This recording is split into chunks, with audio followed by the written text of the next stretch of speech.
Yoga is encouraging us to search for our own truth, but be aware of those 5 different types of knowledge that could affect our perception.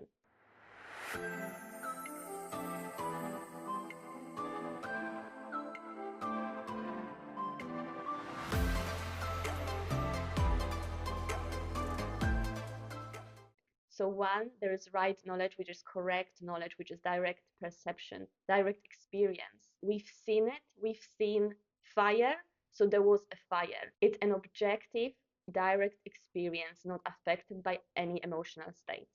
The next one is misconception, the wrong knowledge. There's something that we potentially experienced, but we looked at it not objectively. We experienced it through a delusion, through a wrong knowledge, through a misconception, through something that we believed in, but it's not necessarily true. So this is another type of knowledge that we believe in, but it's not actually the right knowledge. It's not actually the truth.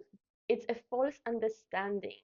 It's kind of like a delusion. It's like perceiving something incorrectly. For example, let me recall the story of a little boy playing hide and seek with his friend, and he found this shed that was in the middle of the forest. So he thought, okay, I'm going to go there. He's not going to find me. I'm going to lock myself in the darkness, and he will not even think about this. So he locked himself there, went into the shed, went into straight directly to the corner, very far. It was very dark, couldn't see anything. And there he started feeling something crawling around his leg. He stopped, he froze for a moment and realized, oh my God, this is a snake, I'm gonna die. He had all the emotional responses. He had the faster heartbeat, he had the shakiness in his body, tight chest, very heavy breathing, and he ran away straight away. He put the light on only to notice it was a rope. It was a rope going around his leg, tightening because he stood on it. So this is a great example of misconception, which was proved to be misconception very quickly. But sometimes we fall into our misconceptions for long periods of time, sometimes for a day, sometimes for a few hours, but sometimes for weeks or even months. So it's really becoming aware of this misconception and realize that that's not the right knowledge. The third knowledge is our imagination. Our imagination plays a big part of our lives, but majority of the time we imagine things that are not there. We imagine things that are going to happen, going into the delusion of future bad scenarios or good scenarios. This is the knowledge that's based on images of our mind, but it is not the reality, and it is essentially the false knowledge. The fourth type of knowledge is our memory. Memory is a thing of the past, is the things we've seen, is the things we've heard, is the things that we experienced from the past. But majority of the time, those things are not true today. In the consciousness coaching world, we often talk about patterns that are guiding our current life and are not serving us. These patterns could have been applied through trauma, through different things that we experienced, through things that were not good at the time. We had to protect ourselves. And this is why we developed certain characteristics, certain patterns, certain ways of being, certain behaviors. And all of these things were there to protect us at the time when we were young or when we were in the situation, etc. And they are learned and we do them now, currently, in this moment in time. However, they don't serve us anymore. This is not the truth anymore. It's the truth of the past, but not the truth of today. So the memory can be very deceptive. So following the memory as if it was the right knowledge is falsely, it's an illusion.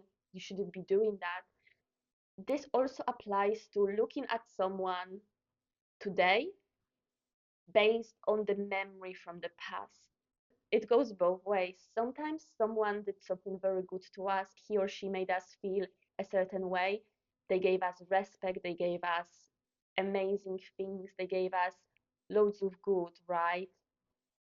And today, even though they don't act this way anymore, we still look at them through that lens. And on the other side, sometimes we meet someone and they are not a nice people. They are misbehaving, they are treating others bad, or maybe they don't. Maybe they've just done something bad to us, that hurt our wounds. And that was years ago. And then we meet them again and we look at them through that lens of them, of what they've done to us when we had a different mindset, when they had a different mindset. But you never know. In 5, 10 years' time, that person could have changed. An angel could have become a demon, and the demon could have become an angel. We live through the memory as if it was true, as if it was the reality today. But what we need to realize that the memory is actually the wrong knowledge and it's not helping us. Come back to the now, come back to the present moment, come back to the right knowledge, to the direct, objective perspective. And finally, the last thing on the types of knowledge is sleep. How many times did you wake up from a bad dream? Maybe it was about your partner and they did something really bad in the dream. They cheated on you or they've said something, and you wake up and you are actually angry with your partner now, today. The dream that you've had is affecting your entire day. It's affecting you emotionally, it's affecting you physically, it's affecting your entire day. And sometimes even longer because you keep recalling this dream and you keep thinking, maybe he's doing something. Maybe I don't know about something. I'm gonna check his phone. We keep thinking all those things. And it didn't have to be dream about partner. It could be something at work. It could be something that really affected us. And how many times do we let our dreams, our sleep, destroy our current reality? And again, this is wrong perception. This is wrong knowledge. It is not true. And actually, our dreams are based on our samskaras, our subtle memories, which are sometimes activated from what happened during the day. And that's something reminded us, maybe not even on a conscious level, but on the subconscious level. It reminded us of that thing that happened. And then when we go to sleep after that day, our mind, our images from our mind is collecting and combining different things and it's presenting this to us in a slightly different version based on the images, and it's connecting things in a weird way that is not necessarily true but is telling you something through those images.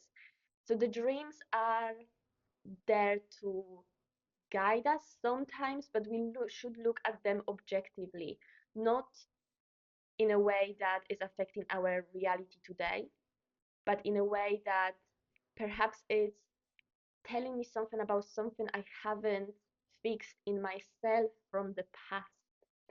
So that dream that you might have about your partner, it could be the wound or a fear that's inside of you. Look within what's causing this, because everything is from within. The moment we start working on ourselves, the moment everything changes. And we don't change other people by working on ourselves, but we definitely change our reality and we show up in the world in the way that is truthful, authentic.